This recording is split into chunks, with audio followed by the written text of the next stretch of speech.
Banyak pertentangan ajaran agama Sunan Giri dan Sunan Kalijaga, tapi intinya sama menuju pada sunnah. Sumber, https://sanatmedia.com/ artikel penulis, Muhammad Harir.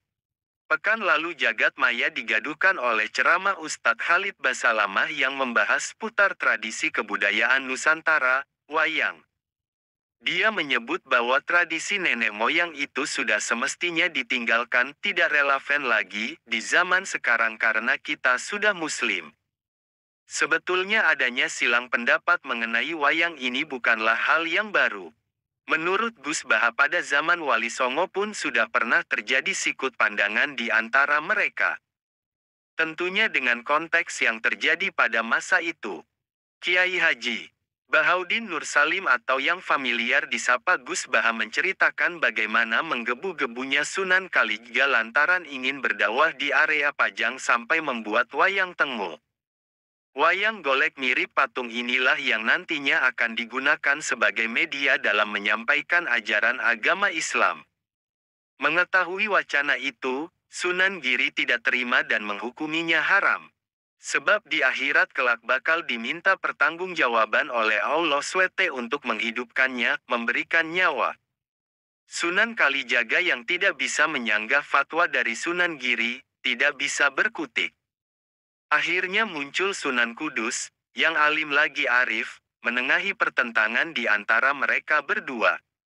Sunan Kalijaga agak tidak tahu hukum Islam karena mantan preman yang jadi wali.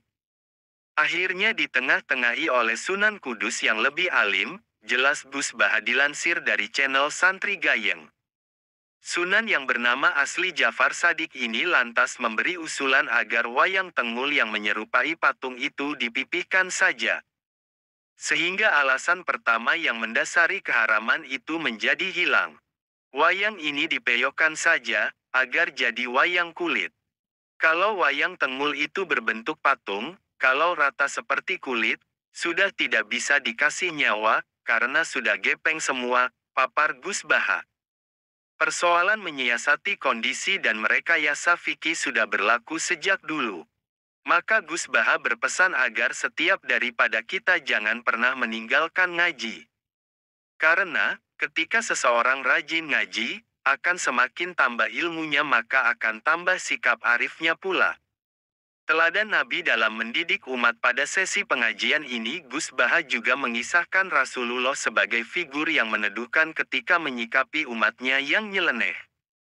Al-Kisah tatkala Nabi mengimami salat, ada makmum dari orang kampung yang malah asyik ngobrol di tengah pelaksanaan salat. Usai salam tanda salat selesai, para sahabat mempertanyakan keabsahan sholat dari kedua makmum ini dan meminta diulangi lagi. Wahai Rasulullah, masak iya sholat kok malah asyik ngobrol? Protes para sahabat. Sebagai sosok yang cerdas dan bijaksana, Nabi Muhammad kemudian menggandeng tangan kedua makmum tersebut, menepi sebentar di tempat lain dan menasihatinya. Tanpa membentak dan memasang rona muka garang. Yang namanya salat memang mengobrol munajat. Tapi mengobrollah dengan Allah saja. Kalau ngobrol dengan manusia, tidak usah, jelas Rasulullah. Demi Allah, beliau tidak membentak saya, tidak memaki-maki saya. Rasulullah hanya mengatakan bahwa salat itu munajat, sehingga tidak sepatutnya dicampuri omongan dengan manusia, kesan orang kampung setelah dinasihati Nabi. Yang namanya mendidik umat memang mestilah bertahap, ia tidak bisa serta-merta dipaksakan berubah secara signifikan. Ia mesti disiarkan secara pelan-pelan. Kalau boleh meminjam gaya bahasa Gusmus, itulah ruhut dakwah, spirit mengajak yang diajarkan Nabi. Dilandasi lemah lembut dan kasih sayang.